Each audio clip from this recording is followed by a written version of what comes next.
With a glance at her dark complexion and wavy black hair, he noted her color of skin as black. Mrs. Todd reported that her parents came from Georgia, and she told Brown that she could read and write. She said that she had been born in Georgia in December 1862.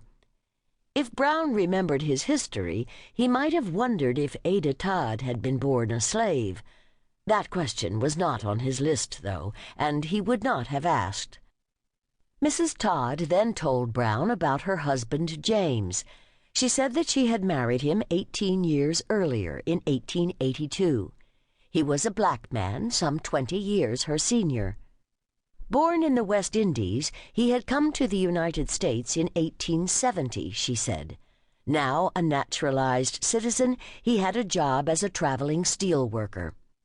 Perhaps Brown noted that the house seemed proof that Mr. Todd had done pretty well for himself, even if his work often kept him away from his home and his children.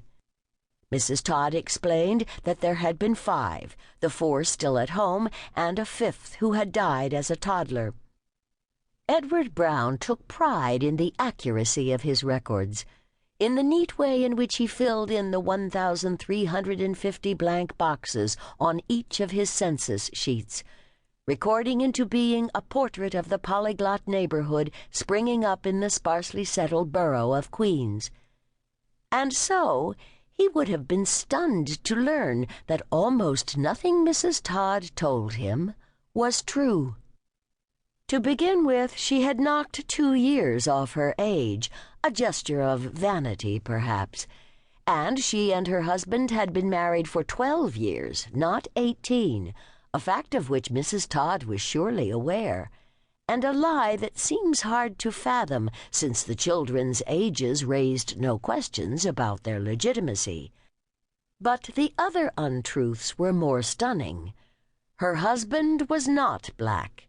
He was not from the West Indies. He was not a steelworker. Even his name, James Todd, was a lie. Ada Todd was in fact married to Clarence King, an acclaimed public figure, and the person Secretary of State John Hay once called the best and brightest man of his generation. King was a larger-than-life character, an explorer of the American West, a geologist, an accomplished writer and storyteller. He hobnobbed with presidents and congressmen, and counted some of the nation's most distinguished writers and artists among his closest friends. His physical agility and bravery, combined with his keen intellect and wit, commanded near reverence from those who knew him best. With King, the historian Henry Adams wrote, men worshipped not so much their friend as the ideal American they all wanted to be. But of all this, of her husband's true identity and even his real name, Ada had not a clue. Not until he lay dying of tuberculosis in Phoenix in late 1901, his last desperate hope of a desert cure gone, did James Todd write a letter to his wife telling her who he really was. King sustained his double life for 13 years.